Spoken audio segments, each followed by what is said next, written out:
about the Phillies all week. I was just not panicking over the 4-game losing streak. But once more, and I get it, people can't listen to every minute of a 4-hour show every day. This lineup and the construction of it and the running it back and the blowing up the bullpen has been something we've been talking about since spring training. And did Chip, did you paint me with that brush? What did I say about the 4-game losing streak? No, you were worried about it. I said it was different. Yeah. You thought that 4-game losing streaks are not the same. This stretch is going to go one way or another. Right, and I said the 4-game losing streak was not like a regular 4-game losing streak. And I was just trying to calm the people that had that opinion with the years of 08 and 09 and 22 and how it has happened before. Chip's just got to put the broad brush back in the paintbrush and just go. But that's okay. It's all good.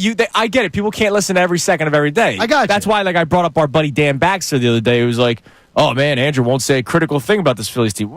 I've been ripping Dave Dombrowski since spring training. Right. For what they decided to do. Now, Dave Dombrowski to the side for a couple of moments here. We'll get our text messages here later on in the hour as well.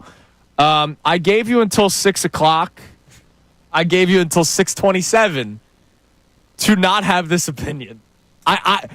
You're free to have it. You and one... It's funny. When you texted us this and then when you put it on social media, I wanted to see if anybody else in the world had somewhat of the same view that you have. What? And I found one person. You found one? Donnie Black from down the hall. Hi, Donnie. It's unbelievable. I saw him tweet it out. What's up, Donnie? He works for our sister station XTU. And I was like, oh, my God, one other person has this opinion.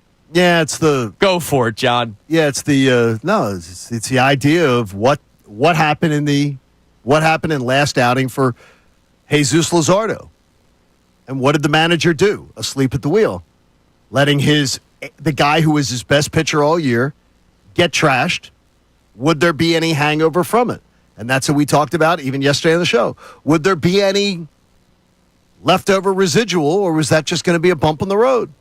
Well, it's not just a bump in the road, folks. In fact, it is the worst performance in that many outs. It was historic. It's the most earned runs allowed. And is brought up yesterday on MLB Central. You know what's crazy about it? You know, you're like, you guys looking at me crazy like, yes. Rob Thompson, what was he to do? Do you know why it's never happened before? By the way, what he's done in his last 2 outings has never happened before in Major League Baseball. Never. The worst. Okay. You know why? Why? Because a manager's never going to allow it to happen. He didn't allow the first thing. A manager doesn't allow the first thing to happen. And that's what didn't happen.